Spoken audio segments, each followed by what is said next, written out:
আকাশে উড়তে থাকা ইন্ডিয়া ক্রিকেট টিমকে টেনে হিঁচড়ে মাটিতে নামাতে পারল একমাত্র সাউথ আফ্রিকা। ভারতের আহমেদাবাদের স্টেডিয়ামের হাজার হাজার দর্শকদের চুপ করিয়ে নিস্তব্ধ বানিয়ে দিল সাউথ আফ্রিকার ক্রিকেটাররা। অনেক অনেক অভিনন্দন, অনেক অনেক শুভকামনা রইল সাউথ আফ্রিকা ক্রিকেট টিমের জন্য। South Africa cricket team super 8-এর প্রথম ম্যাচে ইন্ডিয়ার সাথে প্রথমে ব্যাট করতে নেমে 187 রান করতে সক্ষম হয় 7 উইকেট হারিয়ে নির্ধারিত 20 ওভারে। এর জবাবে ইন্ডিয়া ক্রিকেট টিম ব্যাট করতে নেমে প্রথম ওভারেই কিন্তু উইকেট হারায়। দ্বিতীয় ওভারে দ্বিতীয় উইকেটের পতন। পাওয়ার প্লেতে 3 উইকেট হারিয়ে ব্যাকফুটে চলে যায় কিন্তু ইন্ডিয়া ক্রিকেট টিম। এরপর ধারাবাহিকভাবে উইকেট যেতে থাকে।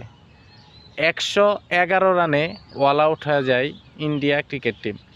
সত্যি এটা কল্পনাযোগ্য ছিল না, কল্পনাপ্রসন্ন ছিল না যে এভাবে ইন্ডিয়ার হার দেখতে হবে।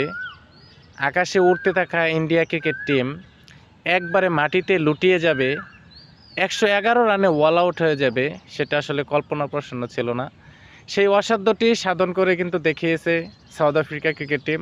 আসলে ক্রিকেট মানেই হচ্ছে অনিশ্চয়তার খেলা। যে দিন যে কারো বিপক্ষে যে কেউ জয় ছিনিয়ে আনতে পারে। তারপরেও সুপার 8-এর প্রথম ম্যাচে জয় আনার জন্য সাউথ আফ্রিকা ক্রিকেট টিমের জন্য আবারও অনেক অনেক শুভকামনা রইল।